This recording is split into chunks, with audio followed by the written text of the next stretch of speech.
Hello, and welcome to what may be my last video of 2020 or my first video of 2021, depending on when this gets uploaded. Still, I'm glad all of you could join me for the next episode of the story of Jurassic World Evolution. Before we begin, there is something I've been meaning to point out for the longest. My logo and channel banner has been designed by none other than the talented Dektoonics Inc, and my new thumbnails for my series Dinosaur Diaries were designed by the equally talented and master of puns Dino Diego. So make sure to check them out as they have pretty amazing content, and make sure to subscribe during your visit to their channels. Also, a link to our Discord will be provided in the description. I urge you to join us where we engage in multiple conversations and post tons of content Dino related. Isla Muerta, also known as Site C, is the second largest island in the archipelago and sits between Isla Matanceros and Isla Sorna. No known engine operations were conducted here. Its name means Island of Death. This is a deeply forested island with attractive coastal regions. However, it is famed for the violence of its weather.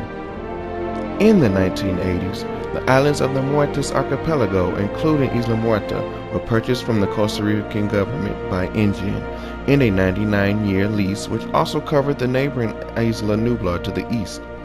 Although, as previously stated, Engine was not known to operate a facility on Isla Muerta, Costa Rican fishermen were apprehensive about the entire island chain. Unlike on Matanceros, I am unsure of when these memos takes place, before or during our time on Muerta. They could honestly take place even after the player has left Isla Muerta by the times these emails or conversations take place, and the order in which they appear. However, since the memos are unlocked on their respective islands, I am led to believe they have something to do with said islands in some amount, irregardless of time or placement. With that being said, the first memo is called Listen Carefully. It takes place between Owen Grady and Dr. Malcolm. Owen informs Malcolm about some information he received from Claire. She suspects that Dr. Wu's team is trying to create hybrids. Not just any ordinary hybrid, a hyper hybrid. Weaponized at that. Malcolm asks Owen why would this concern him, that surely he knows his research on the raptors for the Ibris project for domestication was nothing more than the first step towards something more kinetic with the animals. Owen responds by saying that his time with the animals has led to a greater understanding of them. He tells Malcolm that all he needs to do is just listen. Malcolm's response to that is that it took 30,000 years to turn a wolf into a Labrador. I think he's implying that the process of domestication on animals is something that takes time. Time that naturally occurs rather than something that is being rushed or rather forced under the pretense of something less than educational.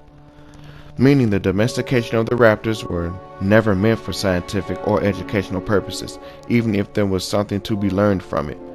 Its only singular purpose was for weaponization, which in the grand scheme of things isn't new to humanity. But the speed of which it was being done with a species of animal that has never been documented historically alongside mankind could only bore disastrous results. This leads Owen to think Malcolm won't help him in the situation, but Malcolm says that he will indeed keep an eye on Wu. It appears that Wu has not learned from his past mistakes. There's even a possibility that Wu doesn't take responsibility for the catastrophic events that befell Jurassic World. Though he created the Indominus Rex, it was not he who allowed the creature to escape. To him, the Indominus Rex was just another result of his genius given form. Speaking of keeping an eye on people, there is someone who has been keeping an eye on us, the player. This next memo, called The Watcher, in which Cabot confronts Malcolm about the player being actually brought to the islands to monitor Cabot himself. Malcolm debunks this by saying he doesn't control the player's actions, he just offers advice. Cabot asks again for reassurance that the player isn't watching him, to which Malcolm says it looks like he in fact has been watching the player. Cabot's response to this is that he watches everyone. I found this interesting because as the player we in fact can't watch Cabot. All we know is that he monitors the money and he handles the finances accordingly, even if it may not always be in our benefit, so to speak. We honestly can't even monitor the other divisions outside of the contracts they bring to us, despite being the head of the divisions, and we definitely have no clue what Wu is up to, which isn't a surprise there. Plus, we know Cabot is monitoring people because he usually has input on the financial gain something could make when one of the divisions has a mission or hands us a contract. So yeah, he's watching everyone. We just didn't know he was watching everyone as closely. After making sure Matanceros was a success, we are taken to Site C, where Malcolm informs the player that that island has some pretty nasty weather. Our first priority is fixing the damage done by this storm. It's here that we're giving our first clue as to how more adverse weather affects dinosaur comfort, where Malcolm states that bad weather is often a precursor to bad behavior from the dinosaurs. He even links it to the butterfly effect. If you're not familiar with the term, the butterfly effect is a change, no matter the size, that takes place in one area and can have a large or even disastrous result somewhere else. So it goes without saying that this storm, though small in scale, especially if compared to Hurricane Clarissa, could lead to some type of disaster later down the road. In this case, a potential dinosaur breakout. Once the storm has cleared and the damage has been repaired, it's time to get Isla Muerta up and running, which of course means dinosaurs. Now in my first playthrough, Isaac was the first to reach out to me, as I had spent a great deal of time working in the entertainment category. Also, in a way, it makes sense he would be the first one since it's his job to popularize the dinosaurs to the public. He says that he's ready to do even more great work since he and the player did convincingly well on Matanceros, and he's itching to get the ball rolling because he wants to populate Muerta with Dilophosaurus, Ankylosaurus, and last but not least, Velociraptor. Isaac knows bringing some high-end animals into Muerta that are not on the previous island will get the masses to flock and see them, which in turn will create revenue the Foundation needs, so no arguments from Cabot there. However, Malcolm does make a sarcastic response to it by saying that we're putting on a show 65 million years in the making. Sorry if you may not survive. Now I know it looks like Malcolm wants you to ultimately fail, but that couldn't be more further from the truth. If he did, he wouldn't have spent that time talking with the player before they arrived to the 5 deaths. He's just in his own way merely reminding you of the boundless possibilities that can go wrong when dealing with prehistoric life. He's seen it happen to 2 versions of the park so far. He's just trying to prevent the disaster from going 3-0. Interestingly enough, Cabot adds in by saying that when things start falling apart, he's there to catch and kick it back.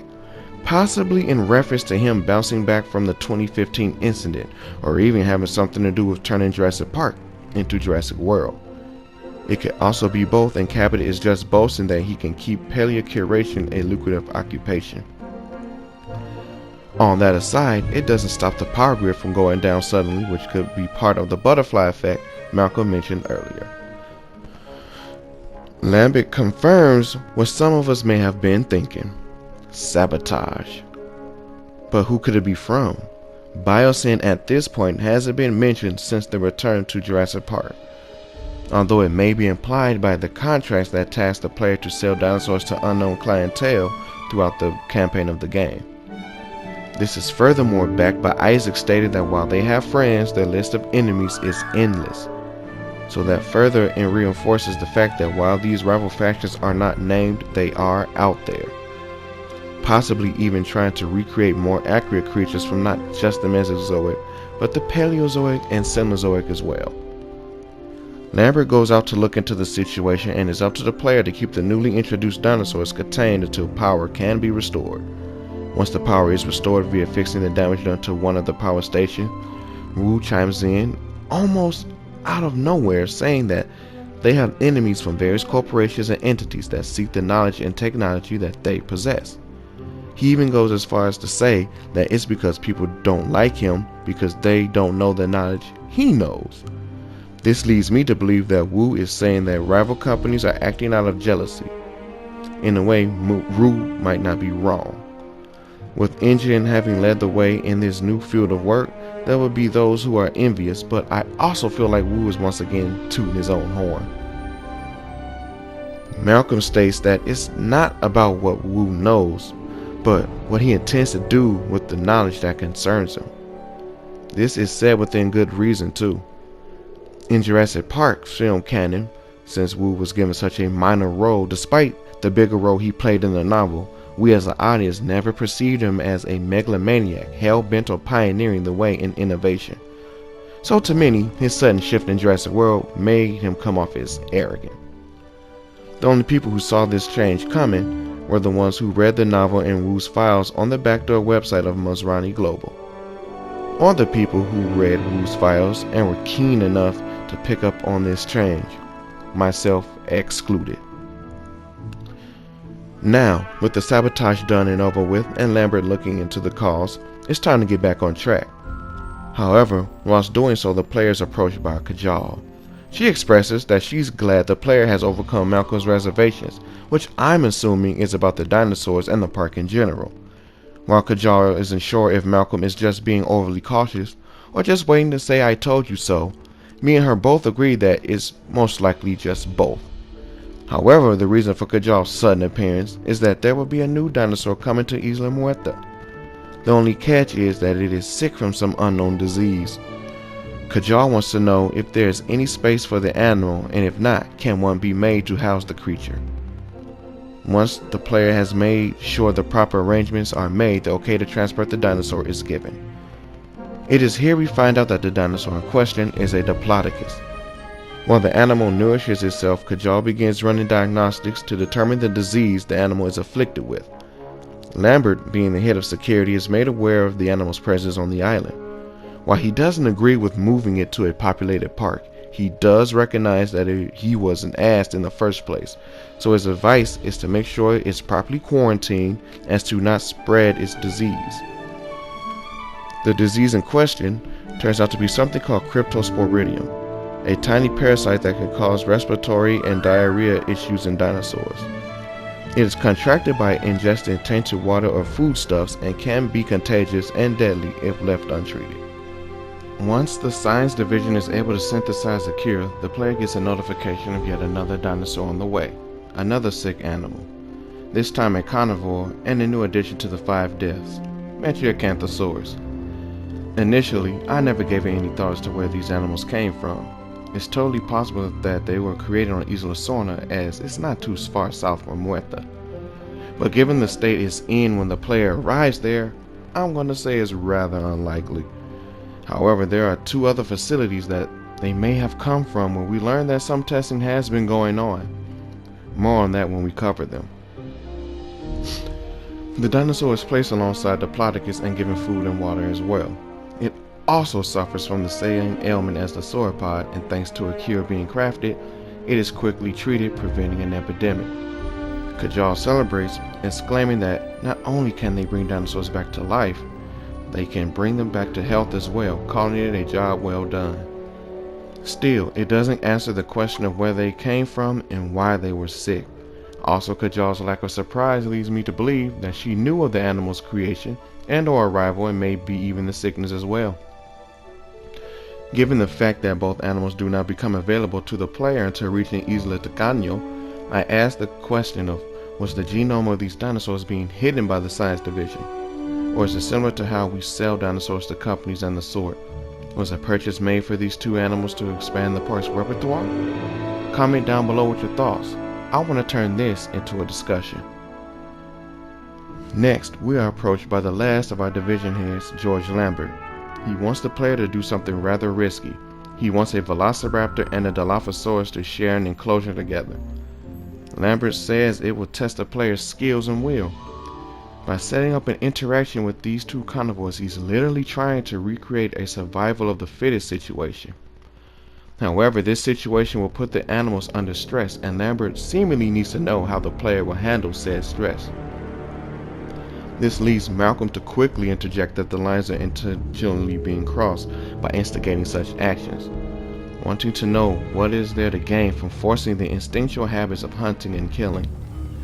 I agree with Malcolm here, as it doesn't make sense financially or ethically to do so.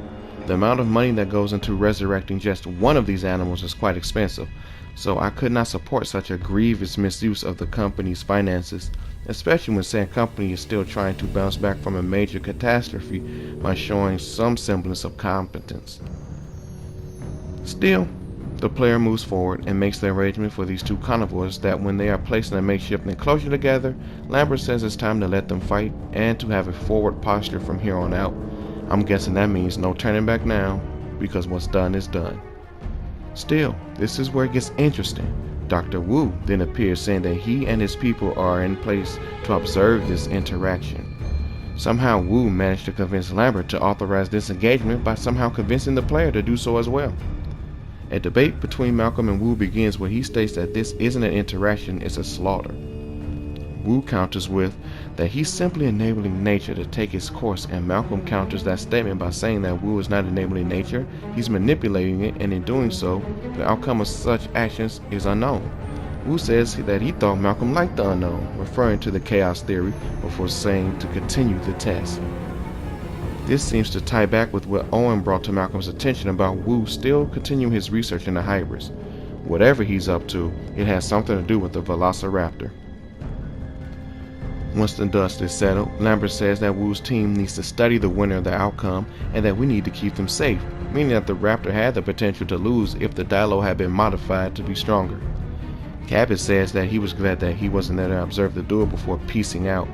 However, the raptor has become agitated from the encounter and tries to breach containment. So Lambert and the player have to keep the raptor away from the fences before it can escape into the general public. Once observation is complete, Lambert says that Wu and his team got the data they needed and tells the player to be grateful that they don't have to clean up the mess, to which I can only guess he means that the potential fallout of the raptor possibly escaping. This is where Malcolm states what you and I may have been collectively thinking. That statement is that Wu and his team should have had more than enough data from the dinosaurs' behaviors with each other and humans from the past incidents that's happened on the islands. Meaning the events of Jurassic Park, some type of anomalous events that have transpired between then and the creation of Jurassic World, which seems to suggest that alternate versions of the Lost World and Jurassic Park 3 must have taken place, like I suggested in my second video of the series, and then the events of Jurassic World. All of that is more than enough to make some kind of hypothesis or theory about the instinctual habits of these animals, unless something else was going on. That Owen and Claire were indeed right, and Wu was up to something once more, taking full advantage of the second coming of Jurassic World. This is something that Malcolm said he will be looking into, and something that we as the player should be keeping an eye out for as well. This brings me to our third memo for Isla Muerta, where it all began. Now, this one may be out of place. As I said, I don't know where these memos take place exactly. It could have happened right after the entertainment mission for all I know. The memo is between Malcolm and Isaac, and it starts by having Malcolm state that they really are doing this. Isaac responds by saying that people are hungry for nostalgia, to which Malcolm finds interesting and sarcastically appropriate. Isaac thinks the slogan, "Are you hungry for the past?" is appropriate, but Malcolm tells him that it isn't. This leads Isaac to ask if it's too soon, and Malcolm pauses a bit before saying that on Isla Nublar is the only place where the past is hungry for you, obviously referring to his encounter with the dangers of the 1993 incident. Now, I put the memo there because it allows for Malcolm to be looking the other way, and is not around any player, leaving room for Dr. Wu to make his approach. Now, it could also be said that the other memo between Malcolm and Cabot would fit here as well. But still, Wu approaches the player. He tells the player that he notices how very busy we've been, and now he believes that we are ready to be useful to him. We are given the opportunity to come to a place unknown even to the higher ups in the Hammond Foundation, a place where Wu has been conducting some very important research. Remembering Malcolm's earlier statement as to finding out what is exactly going on, you agree to follow Wu to Muerta East. I hope you all enjoyed this episode, and if so, please leave a like, as it will help me out in the long run, and I can make more of an effort to get these type of videos out to you all. I want all of you to have a safe and happy New Year's, and remember, as we go into 2021, it's the start of something new and potentially more grand. Life is what you make it, people, so let's try to make it as enjoyable, positive, and productive as it possibly can be. Stay safe and enjoy your New Year's.